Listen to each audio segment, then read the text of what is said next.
আমি ঘৰেৰে যাম বুলি কৈছিলো কিন্তু আচলতে নাযাও মায়ে আমাক ৰখাই থৈ দিলে একদম নৰখাও নিজে নিজে আছে কি নিজে নিজে আছে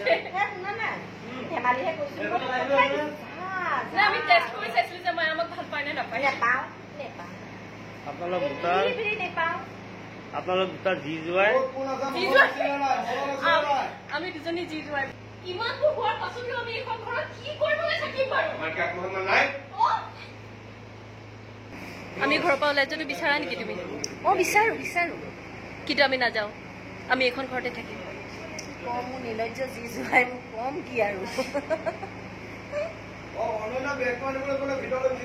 হ'ব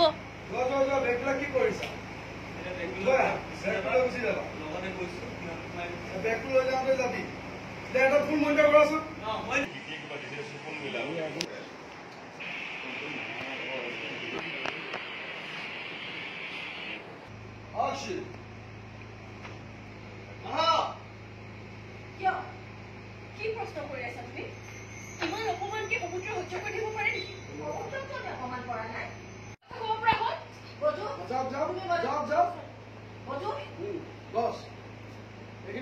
ইমানবোৰ হোৱাৰ পাছতো আমি এখন ঘৰত কি কৰিবলৈ থাকিম বাৰু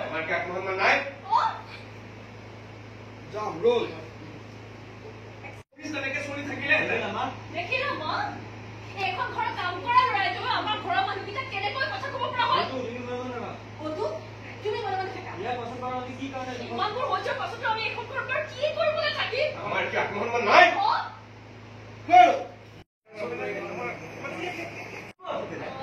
আপুনি যিবোৰ সিদ্ধান্ত লৈছে সকলোবোৰতো শুদ্ধকে লৈছে আগতে মই অকমান খং উঠিল হয় যেতিয়া আপোনালোকে মনক ঘৰলৈ উভতাই আনিব বিচাৰিছিল কিন্তু পিছত মই ভাবি দেখিলো আপুনিতো বেয়া কথা চিন্তা কৰা নাই ঘৰৰ ল'ৰা এটাক ঘৰলৈ উভতাই আনিব বিচাৰিছে তাতে আমি দুজনে খং কৰি কি হ'ব হয়নে না কি চাহ মা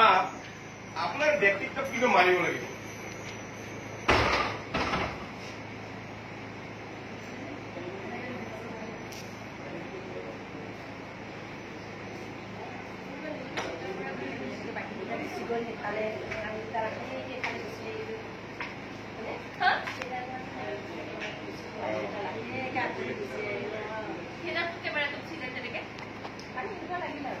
আমি এনেকে মঞ্চৰ পাছত লুকাই পেলাই